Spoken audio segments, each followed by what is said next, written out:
Саламатсыздарбы? Элдик медиада интернеттеги кызыктар кызык болуп жатса, анда биз менен чогулуңуздар. Жакында эле менин бир курбу кызым төрөткө даярданып жатыптыр. Кантип дебейсизби? Мен ойлогом, жал аяк, наристенин кийимдери жана башка ушул сыяктуу төрөткө кетчү буюмдарды даярдап жатат го деп. Жок, ал айтат, кирпик өстүрүшүм керек, тырмак чапкатышым керек, андан сууга туруштук берчү ар кандай каражаттарды алышым керек дейт. Эмнеге? Мен абдан таң калдым. Оба, аял ар дайым сулуу болуп өзүнө кам көрүп жүрүш керек деңизчи. Бирок төрөт учурунда дагы сулуу болуш сөзсүз керекпи? Оба достор, керек экен. Бирок дароо эле жинденбеңиз, анткени төрөт алдында жасануу да толготуп жаткан аялдын оорусун басаңдатып, алаксытат экен. Анан албетте менин курбу кызым айткандай, кийин төрөт учурунда түшкөн сүрөттөрүңүздөн уялып жашырбайсыз, анткени сиз сулуу болуп төрөйсүз да.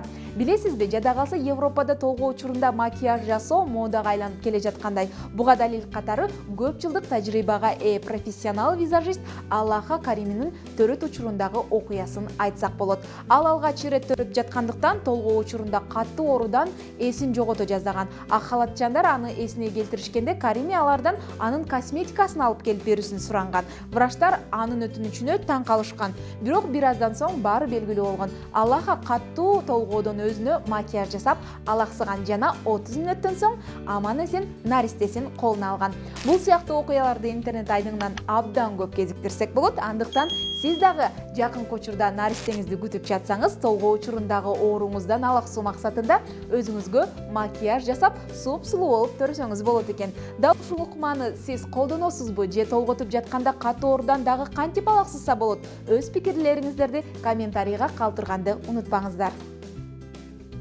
Күн жылып, тойлор күч алып турган убак. Бул учурда баарыбыз тең ушул бактылуу мүнөттөрүбүздү эсте калтыруу максатында албетте сүрөткө түшөбүз. Бирок баарыбыз тең эле робот-фотограф жалдай албасак керек. Англиялык жаш жубайлар Гери менен Меган 7 апрелде болуп өткөн тойуна Ева аттуу фотограф роботун жалдашкан. Бул Ева кызмат көрсөткөн биринчи мареке болчу. Балким Ева азыркы учурда дагы той марекелерде сүрөт тартып жүргөн чыгар. Android Service Robots аттуу англиялык компанияда чыгарылып узундугу 1 метр 52 сантиметрди түзөт. Робот конокторду сүрөткө түшүүгө чакырат жана кишилердин сөлөкөтүн айлана чөйрөсүз тартып алууга дагы мүмкүнчүлүгү бар. Коноктор өзү каалаган стилде 23,8 көлөмүндөгү сенсордук экрандан сүрөткө түшүп, Евага жакыныраак жерден өз аппараттарынан сүрөтүнө комментарий жазып, соц желелерге да дароо жүктөөгө мүмкүнчүлүгүнө ээ. Бирок Гери менен Меган Евадан сырткары дагы профессионалдуу фотограф жалдашкан. Анткени адам баласынын талантына эч бир робот тең келе албастыгы талашсыз эмеспи? Ал эми Facebook тармагына жүктөлгөн кызыктуу видеого көз чаптырсак, ыйык орозо айында ооз бекиткен кичинекей кыздын билбей лагман жеп алып, жараткандан коркуп, эми ал мени жазалайт деп ыйлап жаткан учурун көрүүгө болот. Nima yeb olding qizim? Lag'mon. Qayerda lag'mon yeding? Aboqib berdi. Voy. Endi nimadan qo'rqyapsan qizim? Allohdan. Ha? Allohdan. Allohdan qo'rqyapman. Nima qiladi? Alloh jazolaydi meni qizim.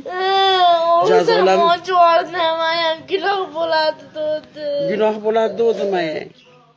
Бул видеого көпчүлүгү күлгөн быйтыкчаларын басышса, ал эми Жээнбек Оторов чындап орозо экени эстен чыгып жеп алса, бул Аллахтан берек деген комментарийин калтырган. Шекербек Салиев болсо, Алладан гана коркуп чоңойгон инсан эң бактылуу инсан деп жазган. Чындыгында эле орозо учурда билбей тамактанып алуу ооздун ачылуусуна себеп болбойт деп коюшат эмеспи?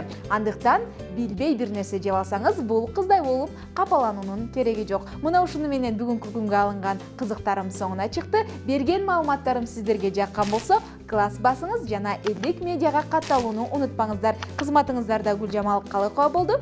Кош кула.